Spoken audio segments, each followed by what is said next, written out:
What's up, guys? Just going to give a little update on the truck and what's going on in the garage. Been getting quite a few comments about the truck, how it's been going, any changes I've made, stuff like that. The garage is pretty messy right now. Just got a lot of stuff going on.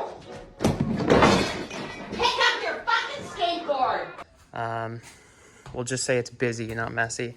Got some tires mounted, going drifting this weekend. Everything's finally opening back up. I'm from Ontario, so you know how that situation's all been going and how that's been handled.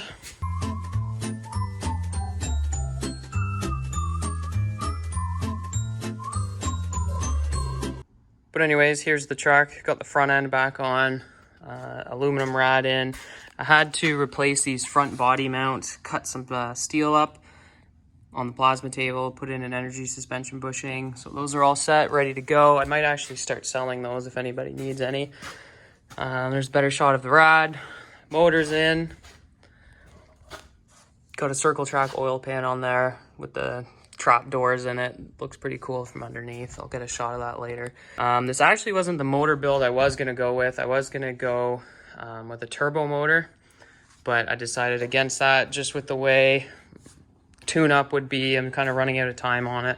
I'm gonna end up selling the truck, so but this was the turbo kit that I was gonna run on it. It's an old Martin Turbo Systems, so it's a pretty cool intake design. Your carb's still up top, air fuel ratio goes inside.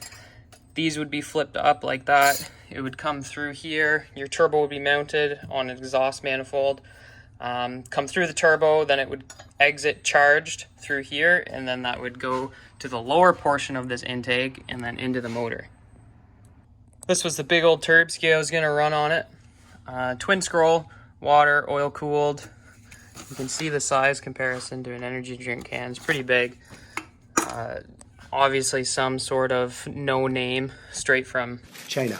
I've used Chinese turbos before and they seem to be pretty good. I mean, I've pushed them to 20 pounds. Other than that, I mean, it's pretty crazy what they can build for how cheap it is. And maybe that's a question you should ask China. Don't ask me, ask China that question, okay? But I just figured with time constraints, it would just be easier to do an NA motor. So that's what I ended up changing my game plan to. So King Race bearings, Keith Black, 30 over pistons.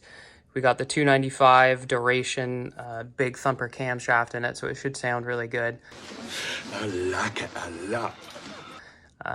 These are 487X cylinder heads, stainless valves, and then of course all the necessary valve train to run that big of a camshaft.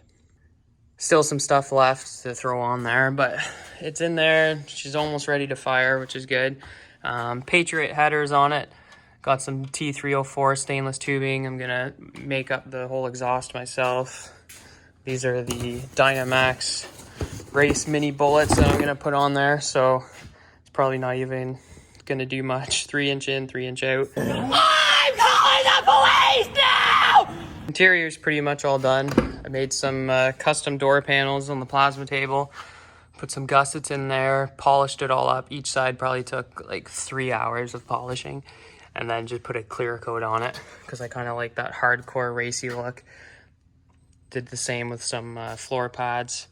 Basically, I wanted a truck that looked like it should be at the track, sounds like it should be at the track, and performs like it is at the track, but still have some street comforts in it. So these are Pro Car reclinable seats. They're sitting on sliders too, some adjustability there, so it's not just a fixed bucket. I'm going to keep the stock dash in it. Radio works, speakers are still in it, and we got cup holders, so that's mint. Oh, gnarly! It's 5-speed, which should be fun to drive. I did just a basic roll bar design in it with the center crossbar. I made it bolt in, bolt out, depending, like I said, this truck's going to be for sale when it's done. So depending on the person who's driving it, they might want to take it in or out. I mean, you know how stingy Canadian insurance companies can be sometimes. Where